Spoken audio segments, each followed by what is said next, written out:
गाजीपुर में नगर पंचायत अध्यक्ष रियाज अंसारी पर गैंगस्टर का केस दर्ज किया गया है। रियाज अंसारी और उनकी पत्नी समेत 2 अन्य के खिलाफ ये केस दर्ज किया गया है। कासिमाबाद थाने में पुलिस ने ये केस दर्ज किया।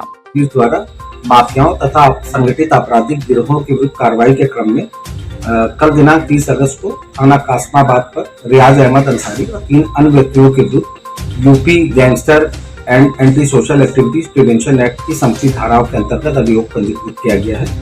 पंजीकृत अभियोग में शीघ्र अभियुक्त की गिरफ्तारी कर आगे तक कार्रवाई की जाएगी। यूपी हरियाणा की सीमा पर स्थित हथनी कुंड बैराज से यमुना नदी में ड्रॉप किया गया 3,29,313 क्यूसेक पानी। यमुना तटवर्ती इलाके में सिंचाई विभाग ने किया अलर्ट जारी। देश की राजधानी में मुसीबत का सबब बन सकता है यमुना नदी में ड्रॉप किया गया ये पानी।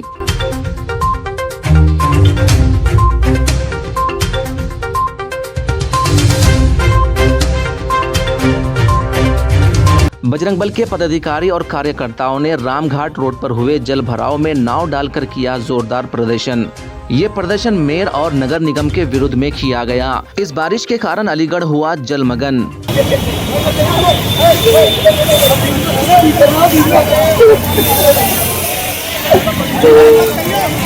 बिहार में चुनाव आयोग द्वारा 3 लाख वोटरों को नागरिकता साबित करने का नोटिस जारी किया गया। ऐसे में जौनपुर में एक निजी कार्यक्रम के दौरान राष्ट्रीय उलमा काउंसिल के प्रवक्ता तलहा रशादी ने 4TV न्यूज से खास बातचीत की। इस दौरान उन्होंने कहा कि चुनाव आयोग फिलहाल सत्ता के इशारे पर काम कर रहा है।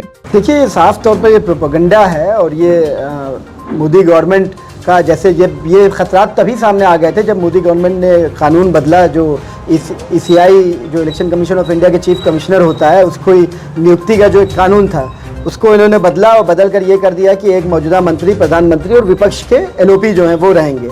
उसके बाद ये साबित हो गया कि अब ये पपेट के तौर पर जो इलेक्शन कमिश्नर होगा उसको एक कठपुतली के तौर पर बैठाया जाएगा और इस तरह की चीज़ें की जाएगी।